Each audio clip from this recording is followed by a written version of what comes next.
إلا الله لا إله إلا الله لا إله إلا الله. আসসালামু আলাইকুম ওয়া রাহমাতুল্লাহি ওয়া বারাকাতুহু। ইন্নাল হামদুলিল্লাহি ওয়াস সালাতু ওয়াস সালামু আলা রাসূলিল্লাহ ওয়া বাদ। প্রিয় দর্শক, কাছে দূরে দেশে প্রবাসে যে যেখান থেকে দেখছেন সবাইকে আন্তরিক মোবারকবাদ জানিয়ে শুরু করছে আরটিভির পবিত্র মাহে রমাদান উপলক্ষে সরাসরি প্রশ্নোত্তরমূলক নিয়মিত আয়োজন স্ট্যান্ডার্ড ব্যাংক লিমিটেড প্রশ্ন করুন অনুষ্ঠানের আজকের পর্ব। শুরুতেই পরিচয় করিয়ে দিচ্ছি আপনাদের প্রশ্নের। আজকে যিনি জবাব দিবেন বিশিষ্ট ইসলামী চিন্তাবিদ, শিক্ষাবিদ এবং গবেষক মোহতারাম হাফেজ মুফতি কাজী মোহাম্মদ ইব্রাহিম। আসসালামু আলাইকুম ওয়া রাহমাতুল্লাহি ওয়া বারাকাতুহু। ওয়ালাইকুম আসসালাম। মোহতারাম, কেমন আছেন আপনি? আলহামদুলিল্লাহ, আল্লাহ ভালো রেখেছেন। প্রিয় দর্শক, যারা সরাসরি প্রশ্ন করতে যাচ্ছেন, আপনারা স্ক্রিনে নিশ্চয়ই একটি নাম্বার দেখতে পাচ্ছেন, সেই নাম্বারে ফোন করুন। আমাদের কাছে এসএমএস এর মাধ্যমে প্রশ্ন পাঠাতে পারেন। সেজন্য সেলফোনে মেসেজ অপশনে গিয়ে টাইপ করুন পিকে স্পেস আপনার নাম, আপনার প্রশ্ন লিখে পাঠিয়ে দিন 4141 এই নাম্বারে। আমাদের কাছে ইমেল করুন pk@rtvbd.tv তে। প্রিয় দর্শক, আরটিভির যে কোনো ইসলামিক আয়োজন আপনারা যদি ইউটিউবে দেখতে চান তাহলে ভিজিট করুন youtube/RTV ইসলামিক শো। সেখানে অনুষ্ঠানের নাম লিখলে ইনশাআল্লাহ তাআলা আমাদের সমস্ত আয়োজনগুলি আপনারা পেয়ে যাবেন। আমরা চলে যাচ্ছি মোহতারামের কাছে। শুরুতেই একটি প্রশ্ন এখানে দেখতে পাচ্ছি মোহতারাম, সেই প্রশ্নে আসবো তার আগে একজন করার অপেক্ষা করছেন, ফোন নেওয়ার চেষ্টা করছি। আসসালামু আলাইকুম। হ্যালো, আসসালামু আলাইকুম। ওয়ালাইকুম আসসালাম ওয়া রাহমাতুল্লাহ। জি, কে বলছেন প্লিজ? হ্যাঁ, আমি শেরপুর সাদতপুর থেকে বলতেছি, ইমতাজ আব্দুল্লাহ। জি, কি জানতে চাচ্ছেন? আমার প্রশ্ন যে আমার যে জাকাতের টাকাটা হয়, জি, ওই টাকাটা কি আমি আমার শাশুড়িকে দিতে পারবো কিনা? ওনার স্বামী সন্তান ছেলে কেউ নাই। আর আমি যেহেতু ওই পাশে যাতায়াত করি, আমি তো আমাদের টাকাতে টাকা খেয়ে সে যদি কোনো খাবার কিনে আমি সেই খাবার খাইতে পারবো কিনা? আচ্ছা, ঠিক আছে, আপনি আমাদের সঙ্গে থাকুন, আমরা আলোচনা করবো ইনশাআল্লাহ তাআলা। যাকাতের অর্থ শাশুড়িকে দিতে পারবেন কিনা মোহতারাম? জি, আলহামদুলিল্লাহ ওয়াসসালাতু ওয়াসসালামু আলা রাসূলিল্লাহি ওয়া বা'দ। রাসূল সাল্লাল্লাহু আলাইহি ওয়াসাল্লাম বলেছেন যে সাদাকাতু আলা আকারিবিকা সাদাকাতুন ওয়াসিলা। আত্মীয়কে যাকাত দেওয়া এটা যাকাতের সওয়াবও হবে, আবার আত্মীয়তার বন্ধন রক্ষার সওয়াবটাও হবে এখানে। জি। তো পিতা তার পুত্রকে বা স্বামী তার স্ত্রীকে যাকাত দিতে পারে না, কিন্তু জামাই তার শাশুড়িকে দিতে পারবে, ভাই ভাইকে দিতে পারবে, ভাই বোনকে দিতে পারবে, বোন ভাইকে দিতে পারবে। এগুলো জায়েজ, এখানে এটা জায়েজ আছে, সমস্যা নেই। শুকরিয়া মোহতারাম। তারপরে আমার কিছু টাকা একজনকে ব্যবসার জন্য ধার দেওয়া হয়, সে সেই টাকা ব্যবসার কাজে ব্যবহার করে, ব্যবসার থেকে লাভ করে, লাভের কিছু টাকা সে আমাকে দেয়, সেই টাকাটা নেওয়া জায়েজ হবে কি এবং যাকাত কি দিতে হবে এই টাকার উপরে? আমাদের এক ভাই শহীদুল ইসলাম টিপু এই প্রশ্নটি করেছেন। জি, তিনি যে ব্যবসায় পুঁজি দিয়েছেন এটাকে মুদারাবা বলে। একজনের পুঁজি আর একজনের শ্রম দুইটা মিলে যেটা হয় লভ্যাংশ তারা ভাগ করবেন। তো এটা বৈধ হওয়ার জন্য শর্ত আছে। জি। শর্ত হলো যখন টাকাটা দিবেন মূল চুক্তিটা হবে, সেখানে চুক্তি এভাবে হবে যে লাভ লস শেয়ারিং হইতে হবে। লাভেরও আমি অংশীদার থাকবো, লসেরও আমি অংশীদার থাকবো। লসের অংশীদারিত্বের স্বীকৃতি যদি তিনি দেন তাহলে এটা বৈধ হবে। আর যদি 2 লক্ষ টাকা দিলে মাসে আমাকে 2000 টাকা দিবা, লাভ লসের কোনো শর্ত নাই, তাহলে এটা সুদে পরিণত হবে। শুকরিয়া মোহতারাম। আর এটা যদি জাকাতের নেশাব পরিমাণ হয়, যে পুঁজিটা তিনি ওখানে রেখেছেন 2 লক্ষ টাকা, তাহলে তো জাকাত ফরজ হচ্ছে। যেহেতু রূপা 52 তোলা হলে আনুমানিক 60,000 টাকার মধ্যেই জাকাত তো ফরজ হয়ে যাবে, কারণ 52 ভরি রূপার মূল্য হবে 54 বা 56,000 থেকে 60,000 টাকার মধ্যে, বা কিছু কম বেশ এটা। অতএব তিনি যে পুঁজির কথা বলেছেন এটা 1 বছর যদি হাল আলাইহাল হাউল 1 বছর যদি অতিক্রম করে তাহলে জাকাত দিতে হবে। শুকরিয়া। আরো একজন কলার আছেন। আসসালামু আলাইকুম। ওয়ালাইকুম আসসালাম। আসসালামু আলাইকুম। ওয়ালাইকুম আসসালাম। কে বলছেন, কোথা থেকে বলছেন? আমি টঙ্গী থেকে রাজিয়া সুলতান আখি বলছি। আমার অনেকগুলো প্রশ্ন আছে আপনার কাছে। আচ্ছা, আপনি 3টা প্রশ্ন করতে পারবেন। আমার প্রথম প্রশ্নটা হলো যে আমি কোরআন শরীফ পড়ার সময় যদি আযান দেয় তাহলে কি আমি কোরআন শরীফ পড়বো নাকি পড়া যাবে না? আর 2 নম্বর প্রশ্ন হলো মেয়েরা কি আমি একটু হালকা আওয়াজে কোরআন শরীফ পড়ি তাতে কি কোনো গুনাহ হবে নাকি আস্তে আস্তে পড়বো? আর আমার 3 নম্বর প্রশ্নটা হলো যারা ইসলামের বিরোধী কথা বলে, হ্যাঁ, আমার এক আত্মীয় আছে, একটা নিকট আত্মীয়, রক্তের সম্পর্ক, সে ইসলামের বিরোধী কথা বলে। এখন সে যদি আমাদের বাসায় আসে, তার আনা যদি কোনো খাবার আমি খাই বা ওনাকে কিছু যদি খেতে দিই বা ওনার কোনো টাকা পয়সা যদি আমরা কোনো কাজে লাগাই, সেটা কি জায়েজ হবে? আচ্ছা, ইসলাম বিরোধী বলতে আপনি কি কোন ধরনের কথা মেন করছেন? একটা মানে যদি যদি আমরা রোজা রাখি, তিনি আমাদের বাসায় আসলে সে আমাদের বলে কেন রোজা রাখো, নামাজ পড়তে হবে না। আমি নামাজ পড়লে বলে কেন কষ্ট করে রোজা রাখো, কেন নামাজ পড়ো। আচ্ছা, তার মানে তার কথার দ্বারা বোঝা যায় তিনি এগুলো অস্বীকার করছেন। সেটা খুবই খারাপ লাগে। শুকরিয়া। আমি সেটা মানতে পারি না আসলে। হ্যাঁ, সেজন্য শুকরিয়া। আপনি আমাদের সঙ্গে থাকুন, আমরা 3টা প্রশ্ন পেয়েছি, আমাদের আরো অনেক দর্শক রয়েছেন, তাদেরকেও সুযোগ দিতে হবে। আসলে আপনার শেষের যে অংশটা, এখান থেকে স্পষ্ট বোঝা যাচ্ছে যে আমাদের মানে ওনার যে মেহমান, তিনি হয়তো বা এটাকে অস্বীকার করছেন অথবা এটাকে পছন্দ করেন না। এক্ষেত্রে কি হুকুমটা যদি আলোচনা করেন মাহতারাম? জি, এটা তো মারাত্মক জিনিস। এটা ধর্মত্যাগের সমান। ধর্মত্যাগ আর কি, আসলে সে ধর্মদ্রোহী ব্যক্তি, সে ধর্মকে অস্বীকার করছে। আল্লাহ তাআলার কোনো বিধানকে অস্বীকার করা, যেমন শয়তান আদমকে সেজদা করার বিষয়টি অস্বীকার করেছিল যে আমি সেজদা করব না। কেন করব? তার পরিণতি কি হলো? একেবারে চিরস্থায়ীভাবে শয়তান আল্লাহর অভিশাপে সে বন্দী হলো এবং তার বংশধর সহ চির জাহান্নামী। দেখেন, যেই বক্তব্য বোন দিয়েছে যে তুমি নামাজ কেন পড়ো, কষ্ট করে রোজা কেন রাখো, এটা তো ধর্মদ্রোহী, পুরাটাই ধর্মদ্রোহী, কোরআন সুন্নাহকে সে অস্বীকারী ব্যক্তি। তো এই ব্যক্তি সম্পর্কে তিনি যেটা বলেছেন যে সে কিছুদিন খাবার বা হ্যাঁ, ধর্মদ্রোহ একটা জিনিস, কিন্তু তার সাথে আচরণগত আমরা কি করতে পারি সেটা আরেকটা জিনিস। তো এখানে যদি সে কোনো পশু জবাই করে, একটা গরু, একটা হাঁস, মুরগি সে জবাই করে, ওইটা হারাম হবে, এটা বোন খেতে পারবেন না, কারণ সে অমুসলিমে জবাইকৃত পশু, এটা আমাদের জন্য হারাম। সে যেই ধরনের অমুসলিম, ধর্মত্যাগী অমুসলিম, তার জবাই করা পশু আমরা খাবো না। আর যদি এমনি যেটা জবাই শর্ত না, এমনি কিছু ফলমূল দিল, কিছু বাজারের রুটি বিস্কিট এটা সেটা দিল, সেটা বোন খেতে পারেন।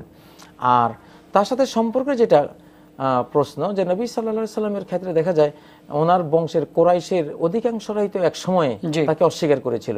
তো নবীজি বলতেন যে গায়রা আন্নালাকুম রাহিমান সাআবুল্লুহা বিবালালিহা, তোমাদের সাথে আমার যদিও ধর্মের দিক থেকে অনেক সংঘাত, কিন্তু তোমাদের যে রক্তের বাঁধনটা আছে আমার সাথে, এটা আমি সরস রাখবো, ভিজিয়ে রাখবো, এটা আমি শুকিয়ে ফেলবো না, নষ্ট করব না। তো সেই বাঁধনটা রক্ষা করবেন, রক্ষা করে তাকে বরং ফিরিয়ে আনার চেষ্টা করতে পারেন, সেটা তিনি সওয়াব পাবেন। শুকরিয়া মুহতারাম। এরপর প্রশ্ন ছিল আজানের সময় কোরআন তেলাওয়াতের বিষয়টা নিয়ে। আজান যখন শুরু হয় তখন এটা একটা বিশেষ জিকির, আর তেলাওয়াতটা হলো একটা আম জিকির। হ্যাঁ, তো কোনো আম জিকিরের ভিতরে খাস কোনো জিনিস যখন শুরু হয় তখন খাসটা রক্ষা করা বিধান। এখন যেহেতু আজানের প্রত্যেকটি কালেমার উত্তর দিলে সওয়াব আছে, হ্যাঁ, এবং জান্নাতের সুপারিশ নবী সাল্লাল্লাহু আলাইহি ওয়াসাল্লাম তার জন্য শাফাত করবেন, অতএব তিনি ওই সময়টুকুর জন্য তেলাওয়াত বন্ধ রেখে তিনি আজানের উত্তরগুলি দিবেন, আজানের উত্তর শেষ আবার তেলাওয়াত শুরু করবেন। কারণ তেলাওয়াত তো কন্টিনিউ করতে পাচ্ছেন, কিন্তু আজানের এটার উত্তর না দিলে তো পরে আর পাচ্ছেন না, সুযোগটা হাতছাড়া হবে। এজন্য খাস ফজিলতটা তিনি গ্রহণ করবেন, আগে গ্রহণ করে পরে তেলাওয়াতে যাবেন। ইস্তেনজারত অবস্থায় যদি আজানের শব্দ কানে বা কর্ণকুহরে প্রবেশ করে সেক্ষেত্রে হুকুম কি মুহতারাম? সেক্ষেত্রে তখন উত্তর দেবেন না। আচ্ছা, তার প্রয়োজনটা সেরে তারপরে তায়াম্মুম করে বা ওযু করে পরে তিনি উত্তর দিতে পারবেন। নবী সাল্লাল্লাহু আলাইহি ওয়াসাল্লাম একবার তিনি যখন ইস্তেনজা বসেছিলেন, তার মানবিক প্রয়োজন পূরণ করার জন্য বসেছিলেন, ওই সময় একজন সালাম দিল, তখন তিনি সালাম উত্তর নেন নাই, পরে একটা প্রাচীরে তিনি হাত মেরে তায়াম্মুম করে পরে ওয়ালাইকুম আসসালাম তাকে উত্তর দিয়েছেন।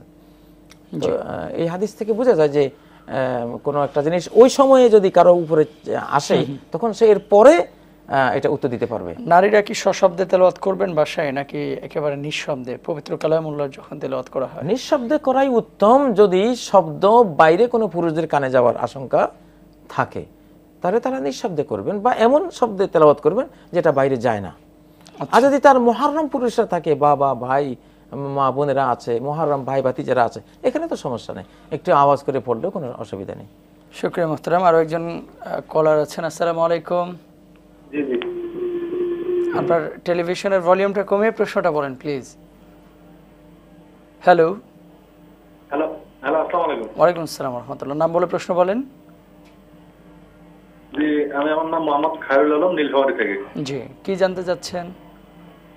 যে প্রশ্নটা হচ্ছে, মানে তারাবির নামাজ রমজান মাস বাদে অন্যান্য সময় কি একসাথে জামাত করে পড়ানো যাবে কিনা?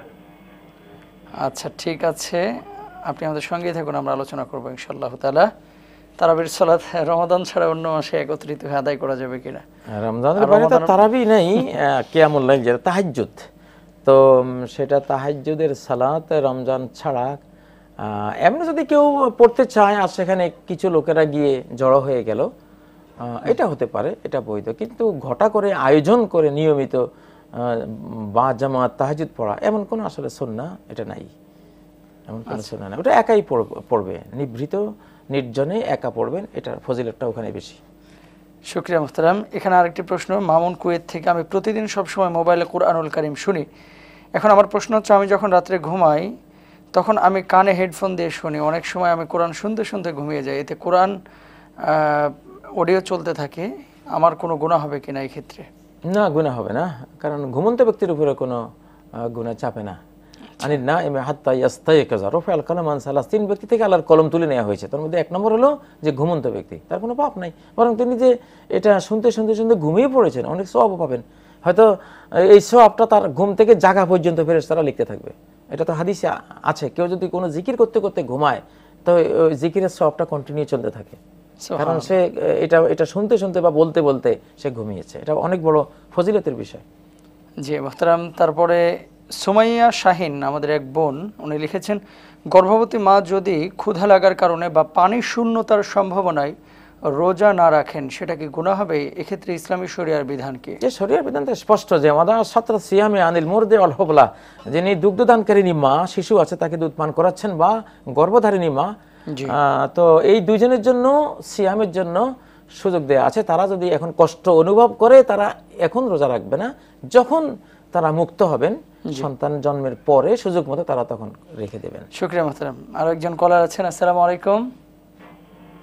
হ্যালো, আসসালামু আলাইকুম। ওয়ালাইকুম আসসালাম ওয়া রাহমাতুল্লাহ। জি, নাম বলে প্রশ্ন বলেন ভাই। জি, আমি গাজীপুর থেকে ফোন করছিলাম। আমার দুইটা প্রশ্ন।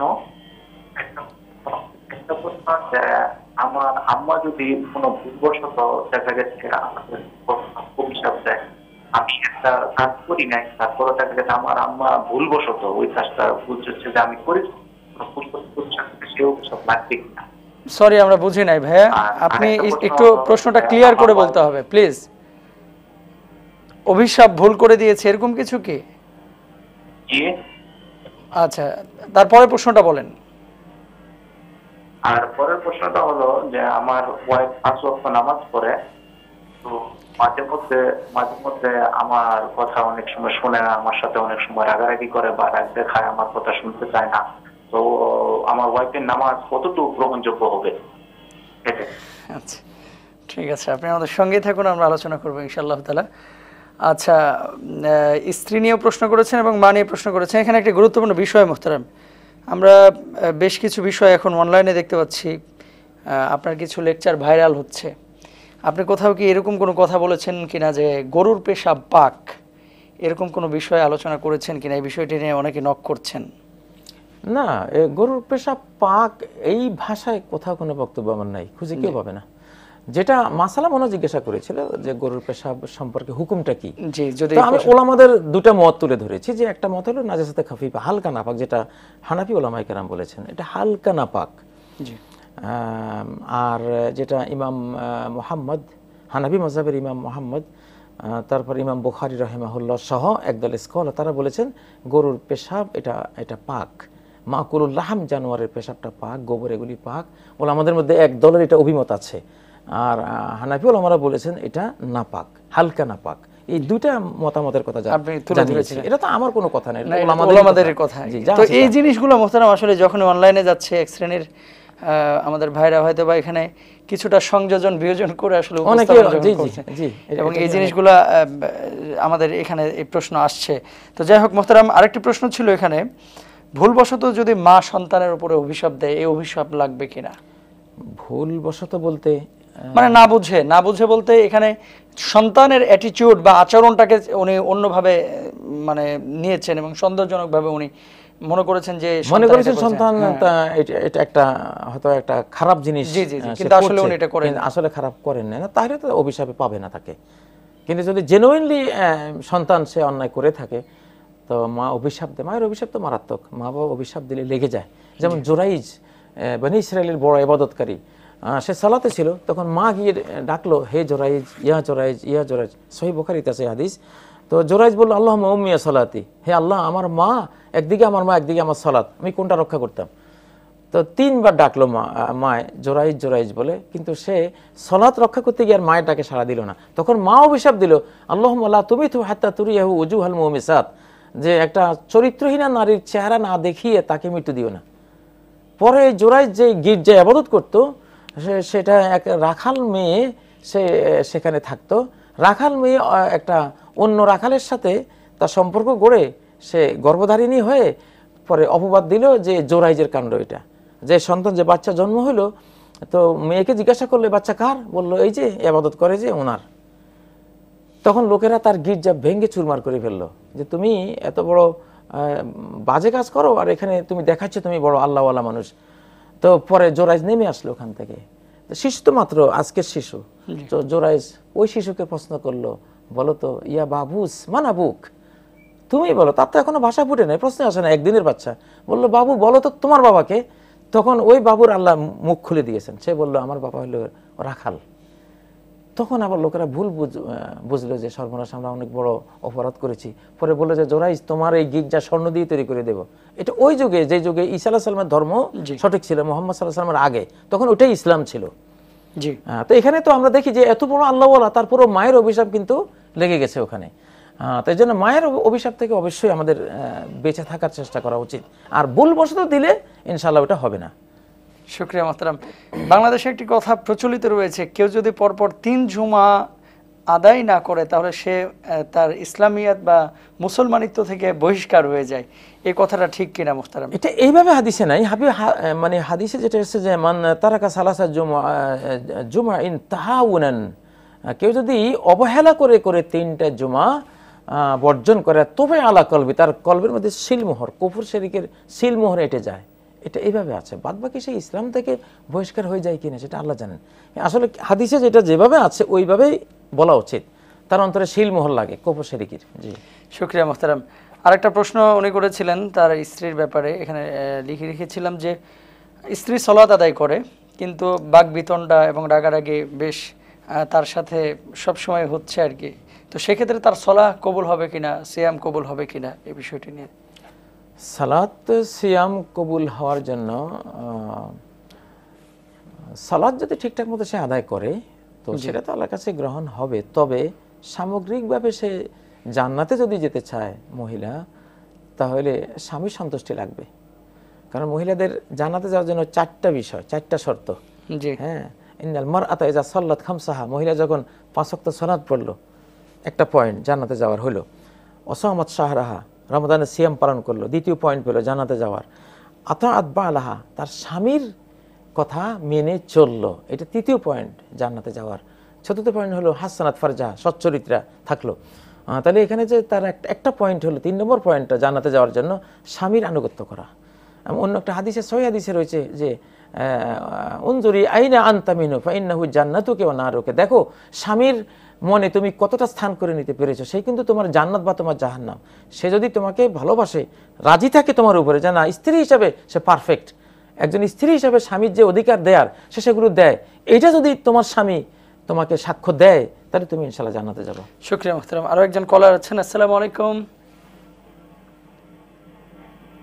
আসসালামু আলাইকুম। হ্যালো, আসসালামু আলাইকুম। ওয়ালাইকুম আসসালাম ওয়া রাহমাতুল্লাহ। জি, নাম বলে প্রশ্ন বলেন প্লিজ। আচ্ছা, হুজুর সেদিন বলেছিল যে মিথ্যে বললে রোজা নষ্ট হয়, তো আসলে নষ্ট হয় নাকি হালকা হয়, এটা আমার একটু জানার দরকার ছিল। আচ্ছা, আরেকটা প্রশ্ন ছিল যে চাকুরি নেওয়ার ক্ষেত্রে অনেক সময় এখন বেসিক্যালি টাকা দিতে হয়, 8 লাখ 10 লাখ 5 লাখ যাই হোক, এই যে অগ্রিম টাকা দিয়ে চাকুরি নেওয়া, এটা কি জায়েজ আছে কিনা? আর একটা প্রশ্ন ছিল যে কাজা নামাজের ক্ষেত্রে নিয়তের নিয়মটা কি রকম হবে? শুকরিয়া, আপনি আমাদের সঙ্গেই থাকুন, আমরা আলোচনা করবো ইনশাআল্লাহ তাআলা।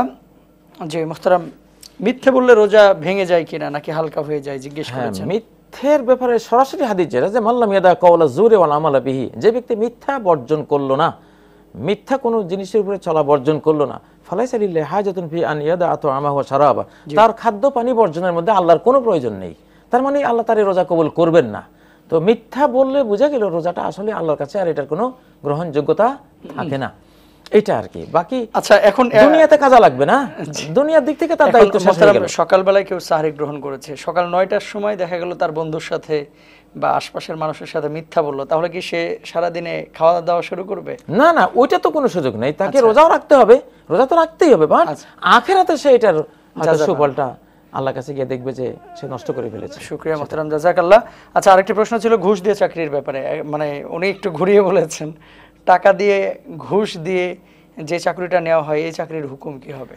যে আমরা আগের প্রশ্নে আর একটু জেদ থেকে যায়, এখানে মিথ্যা বললে রোজাটা বাতিল হয়ে যাবে না, কারণ মুবতলা তো সওম, যেটা সওম বাতিল হওয়ার যে কাজগুলি, খাইলে, পানি পান করলে, স্বামী স্ত্রীর মিলামেশা করলে একদম টোটাল বাতিল।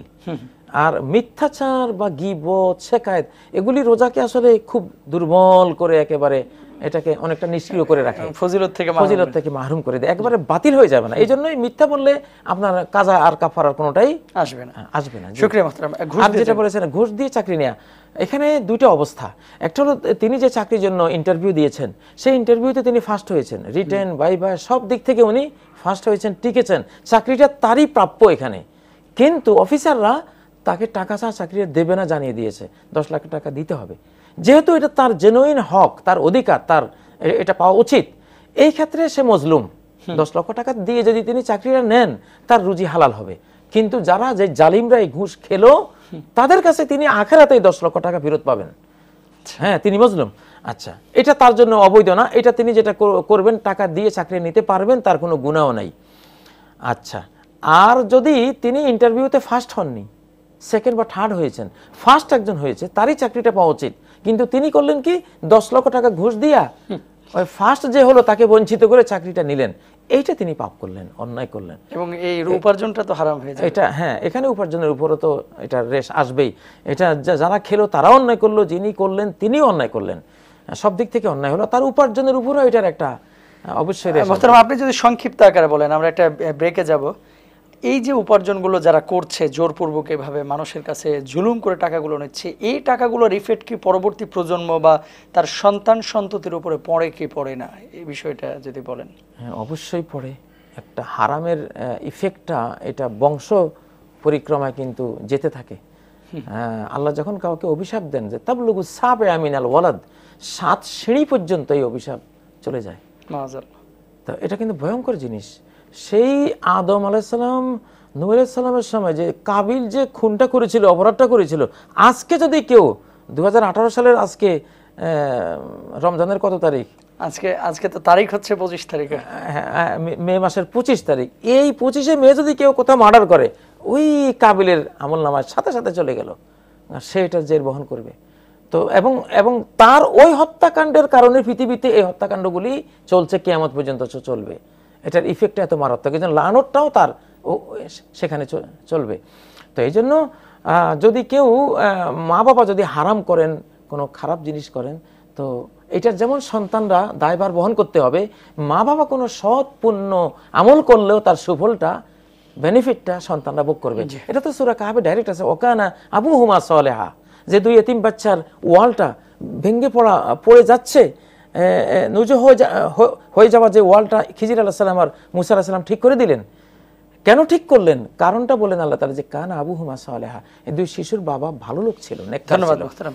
আবারও ফিরবো ইনশাআল্লাহ তাআলা একটি বিরতির পরে। প্রিয় দর্শক, আপনারা দেখছেন আপনাদের প্রিয় অনুষ্ঠান আর টিভির সরাসরি প্রশ্নোত্তরমূলক নিয়মিত আয়োজন স্ট্যান্ডার্ড ব্যাংক লিমিটেড প্রশ্ন করুন। সময় হয়েছে একটি বিরতিতে যাবার, অল্প সময়ের মধ্যে আমরা ফিরছি, আশা করছি অপেক্ষায় থাকবেন।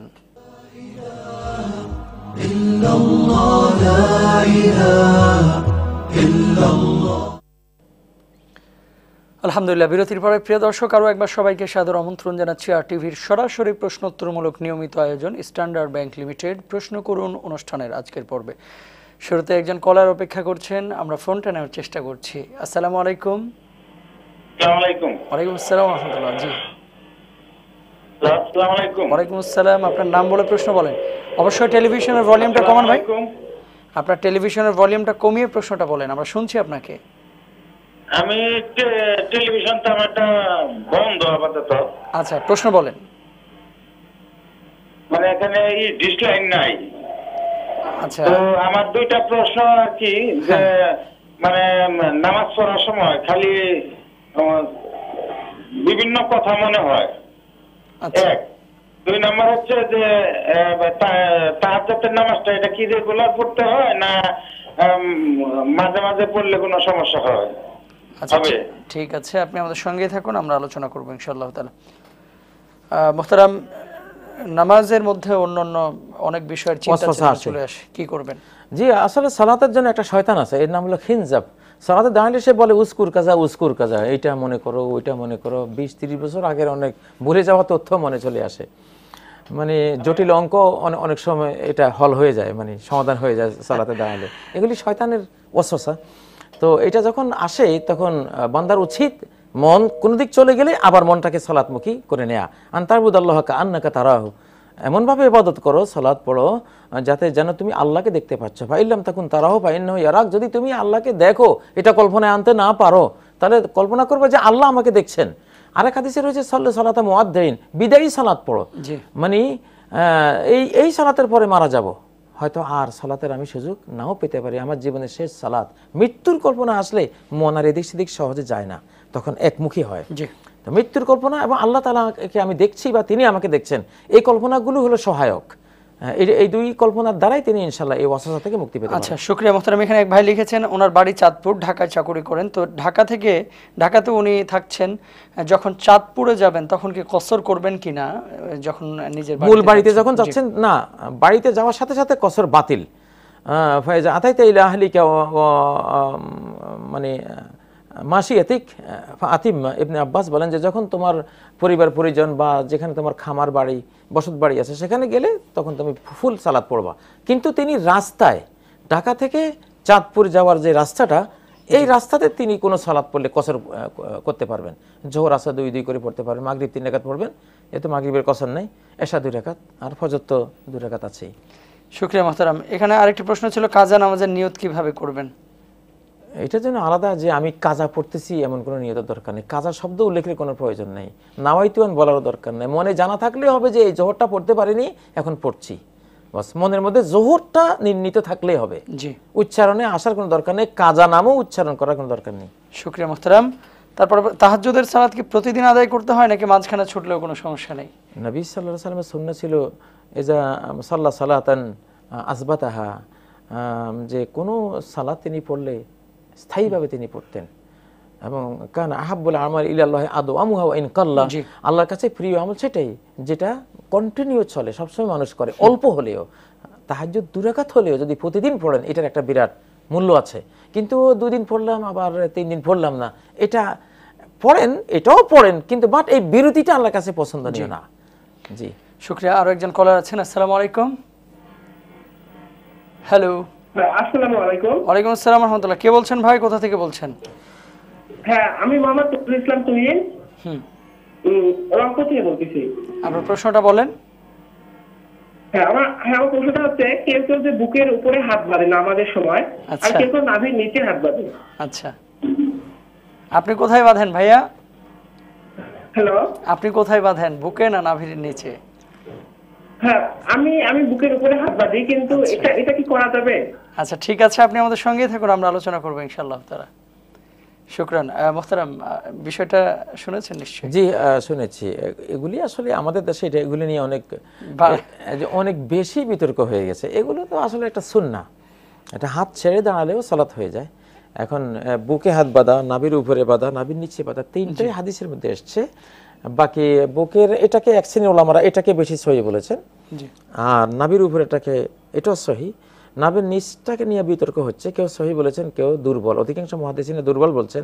হানাফি ওলামারা এটাকে সহি বলে আমল করছেন, এটা তাদের একটা বুঝ। তো এগুলো নিয়ে কোনো বিতর্কে যাওয়া আসলে উচিত না। এগুলি বিতর্ক যে যেমনে বাড়তেছে আমল করুক, বড় বিষয়গুলির উপরে নজর দেওয়া দরকার। এবং মোহতারাম, এখানে যে বিষয়টি সেটা হচ্ছে নাভির নিচে যারা হাত বাঁধছি আমরা, বা বুকের উপরে যারা বাঁধছি, নামাজের সিহাতের ব্যাপারে এই হাত বাঁধাটা মানে খুব জরুরি কিছু কিনা? না, জরুরি কিছু না। নামাজ অশুদ্ধ হয়ে যাবে বা নামাজ হচ্ছে না? না, জরুরি কিছু না। হাত ছেড়েও তো দাঁড়াবার একটা মাযহাব আছে। জি, মালিকি মাযহাবে তারা হাত ছেড়েই দাঁড়ায়, হাত বাঁধেই না। তো নাভি নিচেও বাঁধে না, এমনি হাত ছেড়েই দাঁড়ায়। মোহতারাম, বাংলাদেশের প্রেক্ষাপটে এই হাত বাঁধা নিয়ে তো মসজিদও ভেঙে ফেলা হচ্ছে এখন। নাউজুবিল্লাহ মিন যালিক। এগুলি সবই অতিরঞ্জন, গুলু ফিদ্দিন, অতি বাড়াবাড়ি, অতি বাড়াবাড়ি। এগুলো নিয়ে বিতর্ক করা হারাম। এগুলো নিয়ে যারা বিতর্ক করবে তাদের কিন্তু জাহান্নামে যাওয়ার আশঙ্কা দেখা দেবে। উম্মতের মধ্যে একটা বিভেদ সৃষ্টি করা, এটা আমরা কাবা শরীফে গেলে দেখি কেউ নাভির নিচে বেঁধে আছে, কেউ হাত ছেড়ে দাঁড়িয়ে আছে, কেউ এখানে পাচ্ছে, কেউ এখানে পাচ্ছে, কেউ কাউকে কিছু বলে না। ওমান সরকার একটা নিয়ম করে দিয়েছে যে ইসলামে যেগুলো আছে হাদিসের মধ্যে বা আমল যেগুলো আছে, যে যা আমল করতে চাও করো, বিতর্ক করবা 10 বছরের জেল, বিতর্ক করবা 10 বছরের জেল। আমি এটার সম্মুখীন হয়েছিলাম ওমান সফরে এবার। তো একজন ইমাম সাহেব তিনি হাত বাঁধেন না, তো তাকে প্রশ্ন করলাম যে আপনি তাকবীরে তাহরিমার সময়ও দেখলাম যে হাতটা নাড়ালেন না, তো তিনি বললেন যে কোথা থেকে এসেছো। কিছু একটু পরে উত্তেজিত হয়ে গেলেন যে তাহলে কি পুলিশ ডাকবো, মানে ইখতিলাফের কোনো সুযোগ নেই। ঠিক বাংলাদেশেও আসলে এই সিস্টেমটা চালু হওয়া দরকার। বিতর্ক কেন, এটা শরীয়তে আছে দেখেই তো কেউ না কেউ আমল করছে, বাকি এটা দুর্বল এটা সবল এগুলি জ্ঞানের বিষয়, ওয়াজ করতে পারো, বাট এটা যেহেতু আছে আমল করতেছে, এটাও আছে আমল করতেছে, আমিন জোরে বলতেছে, হাদিসে তো পাওয়া গেছে।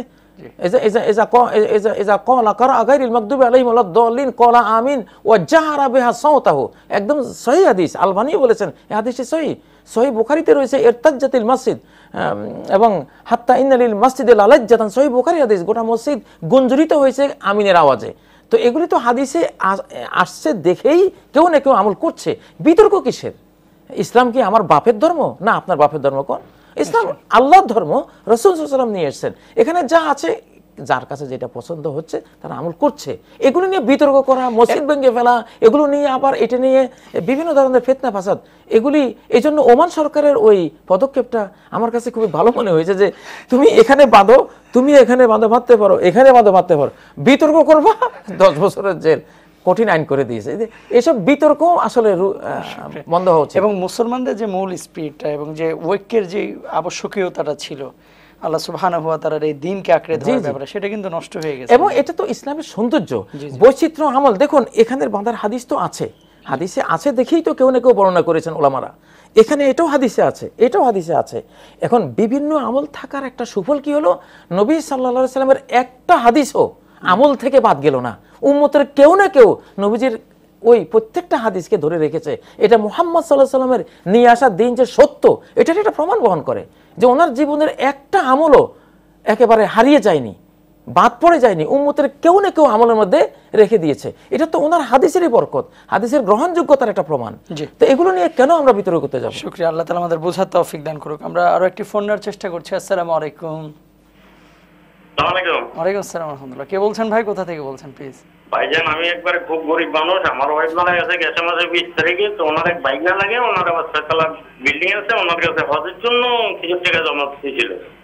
তো ওনারে মারা যাওয়ার 2 দিন পরে বললাম, বলার পর উনি আমার 3 দিন পরে খবর মেসেজ দিল, উনি ওনার হজ করতে বললেন, ওনার হজ থেকে হবে, আমার ওয়াইফের এই টাকা দিয়ে আমার পরে খাওয়ান নাই। আচ্ছা ঠিক আছে, আমরা যতটুকু বুঝতে পেরেছি আমরা আলোচনা করব ইনশাআল্লাহ তাআলা। তবে মানে মুদ্রা কথা হচ্ছে যে যার ঘরে খাওয়ান নাই, মানে এত অভাব অনটন রয়েছেন, তার উপরে আসলে হজ ওয়াজিব কিনা, এবং যদি কোনো জায়গায় ধরেন পৈতৃক সূত্রে হোক অথবা অন্য কোনো সূত্রে কিছু পাওনা থাকে যেটা হজ্জে যাওয়া আসার মতো যথেষ্ট, তো ঘরে খাওয়ান নাই ওই টাকা দিয়ে কি হজ আবশ্যক হবে কিনা বা ওয়াজিব হবে কিনা? আমি প্রশ্নটি পুরো বুঝিনি। এবং ওয়াজিব মানে ওনার ওয়াইফ এই টাকাটা রেখে গেছেন, তাই বলছেন? ওনার ওয়াইফ ওনার হজের জন্য, ওয়াইফ নিজে হজে যাবেন সেজন্য টাকা জমা করেছিলেন। আচ্ছা হ্যাঁ, এখন মারা গেছেন, অবশ্য এখানে উচিত ওয়াইফের এই নিয়তটাকে রক্ষা করা, যেহেতু তিনি হজের নিয়তে টাকাটা রেখেছিলেন। তো যেমন এক মহিলা এসে নবীজিকে প্রশ্ন করলো, ইয়া রাসূলুল্লাহ আমার বাবা খুব বৃদ্ধ হয়ে গেছে, বা আরেকজন বললো আমার মা খুব বৃদ্ধ হয়ে গেছে, তো উনি মারা গেছেন, আমার মনে হয় তিনি বেঁচে থাকলে তিনি হজ করতেন, বা আমার বাবার উপরে হজ ফরজ হয়েছে, যখন হজে তিনি যাবার সামর্থ্য আর রাখেন না, এখন কি আমি হজ করবো তার পক্ষ থেকে? নবীজি বলেন হ্যাঁ, হজ্জান আবিকে তোমার বাবার পক্ষ থেকে হজ করে দাও।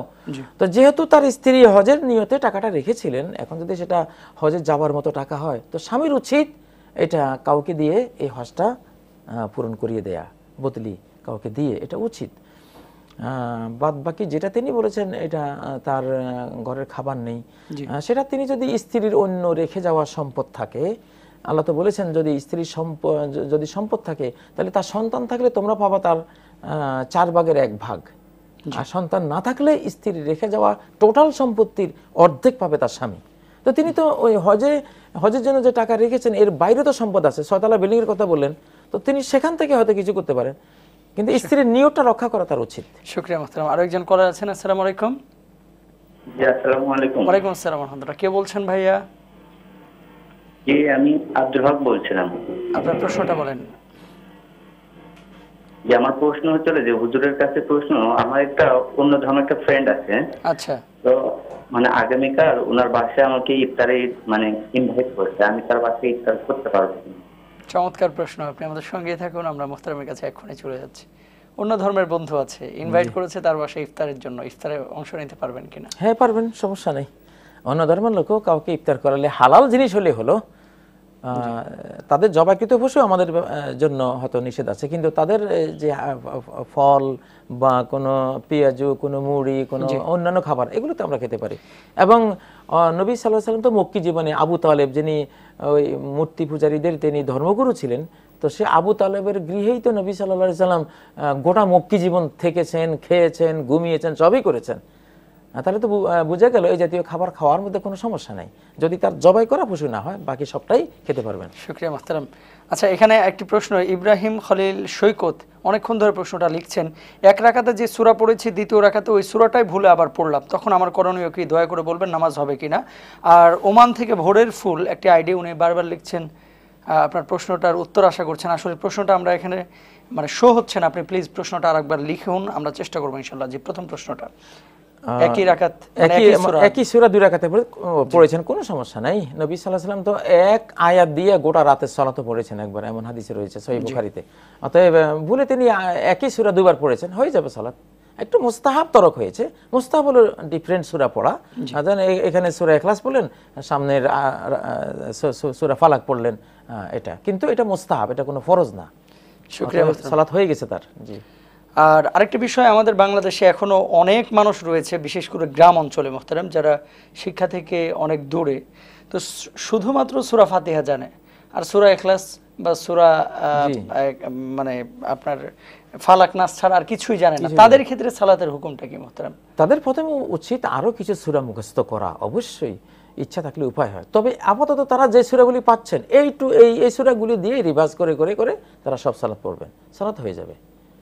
আচ্ছা, কিন্তু বাড়তি সূরা মুখস্থ থাকলে যে ফজিলতটা পাবেন, অনেক বেশি বেশি সওয়াব পাবেন, এবং জান্নাতেও বেশি অনেক উচ্চ মর্যাদায় যেতে পারবেন, সেটা হলো না আর কি। কোরআনের পরিমাণটা অনেক কম, এই জন্য। শুকরিয়া মুহতারাম। আরেকটি গুরুত্বপূর্ণ বিষয়, আমাদের অনেকেরই, বিশেষ করে অনেক বোনেরা এটার সম্মুখীন বেশি হয়। নেশাব পরিমাণ সম্পদ রয়েছে, কিন্তু এক্সট্রা কোনো ইনকাম নেই, সেটা দিয়ে তিনি চলছেন, বা তার এখান থেকে যে প্রফিটটা আসছে সেটার উপরে উনি বেস করে পরিবার পরিচালনা করছেন। 10 বছর 15 বছর এভাবে যাকাত দেন নাই, এক্ষেত্রে হুকুমটা কি হবে? না, জাকাতে নেশাব পরিমাণ যদি সম্পদ থাকে, অবশ্যই জাকাত ফরজ, জাকাত তাকে দিতেই হবে। তো বোনেরা যেটা তাদের জাকাতের পরিমাণ অর্থ আছে কিন্তু জাকাত দিচ্ছেন না, কেন দিচ্ছেন না? তো স্বামী নেই বা বাবা নেই, সন্তানদেরকে লালন পালন করছেন বা পড়ালেখা দিচ্ছেন, এই জন্য। এই তো তার উচিত, যেহেতু তিনি মহিলা, তার উপরে তো সন্তানের ভরণ পোষণ ফরজ না, ফরজ হলো পিতার উপরে, স্বামীর উপরে। স্বামী তো নাই, এখন তার উপরে এসে দায়ভার। তো ইবনে মাসউদের স্ত্রী নবীজিকে গিয়ে প্রশ্ন করলেন, ইয়া রাসূলুল্লাহ, আমার স্বামী ইবনে মাসউদ বলছে আমার জাকাতের টাকা নাকি তাকে দিতাম, আমার স্বামীকে দিতাম, আর আমার ছেলে মেয়েদেরকে দিতাম, ছেলে মেয়েরা খাবে, আমার জাকাতের টাকা আমার জন্য কি এটা জায়েজ? নবী সাল্লাল্লাহু আলাইহি ওয়াসাল্লাম বললেন, যাওজুকে ওয়া ওয়ালাদুকে আহাক্কু মান তাসাদ্দাকতা বি আলাইহিম, তোমার স্বামী, তোমার সন্তানরাই তো তোমার জাকাত খাওয়ার সবচেয়ে বড় হকদার। কারণ মহিলার উপরে তো স্বামীর ভরণ পোষণ ফরজ না, সন্তানের ভরণ পোষণও ফরজ না। এই জন্য মহিলারা তাদের যদি জাকাতে নেশাব পরিমাণ সম্পদ থাকে, তারা জাকাত দেবেন, বা দেবেন কাকে? সন্তানকে দেবেন। সন্তানের পড়ালেখার পিছনে দিয়ে দিলেন, তাহলে জাকাতও হইলো, সন্তানের খাওয়া হইলো, পড়ালেখা হইলো, সবই হলো।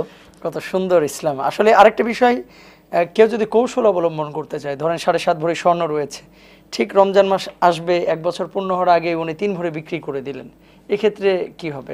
ফেরারাম মিনাজ যাকাত, যাকাত থেকে পলায়ন করার জন্য এগুলো কিছু করা, এটা আল্লাহর কাছে খুব নিকৃষ্ট কাজ, ঘৃণিত কাজ। একটা ইবাদত, একটা ফরজ, যাকাত দিতে পারার ডিগ্রি অর্জন করা, সৌভাগ্য অর্জন করা, এটা কত বড় একটা খুশনসিবী মানুষের জন্য। তো তিনি কেন পালাবেন এটা থেকে? শুকরিয়া মুহতারাম, জাযাকাল্লাহু খায়র। আজকে অনুষ্ঠানে একেবারে শেষ প্রান্তে চলে এসেছি। আল্লাহ তাআলা আপনাকে উত্তম জাযা দান করুন, আমিন।